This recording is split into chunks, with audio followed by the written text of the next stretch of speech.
अकोला जिले में भाजपा विधायक रणधीर सावरकर ने अतिवृष्टि से प्रभावित किसानों को तत्काल मुआवजा देने की मांग की। अकोला जिले में जुलाई और अगस्त महीने में हुई लगातार बारिश से बड़े पैमाने पर नुकसान हुआ है।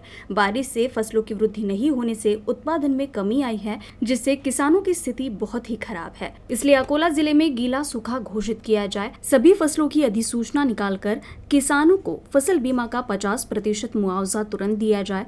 सोयाबीन को कम से कम 7,000 रुपए गारंटी मूल्य दिया जाए और गारंटी मूल्य पर उसकी खरीद की जाए। खुले बाजार में भाव कम होने पर सरकार खरीदे और कपास को कम से कम 10,000 रुपए दाम दिया जाए। साथ ही सरकार कपास खरीदे और पिछले साल की अतिवृष्टि और भावांतर योजना का पैसा तुरंत खाते में जमा किया जाए। ऐसी मांग किसानों की ओर से की गई। तो वही लगातार बारिश और अतिवृष्टि से बर्बाद हो चुकी फसलों का पंचनामा कर किसानों को तुरंत सहायता दी जाए, ऐसी मांग भाजपा की ओर से की गई। अतिवृष्टीमुळे अकोल्यातल्या सोयाबीन, मूग, उडीद, कपाशी या पिकांचं प्रचंड नुकसान झालं। पूर्वी तर जवळपास जळून गेल्या आणि म्हणून जरी पोळसो गावाचे शेतकरी आले असतील माझ्या गावचे, तरी पूर्ण जिल्ह्यात हा प्रश्न आहे आणि म्हणून आम्ही निवासी उपजिल्हाधिकाऱ्यांना भेटलो।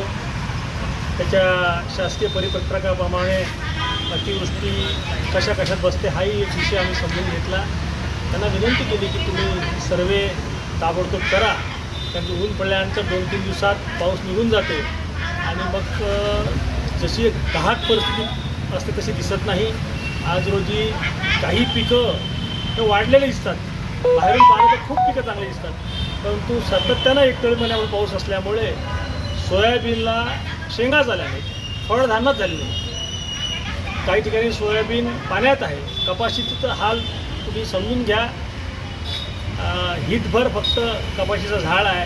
आता पावसाळा येणाऱ्या 15-20 दिवसात महिन्याभरात बंद पडेल, मग मात्र कमी पावसाअभावी कपाशीची वाढ होणार नाही।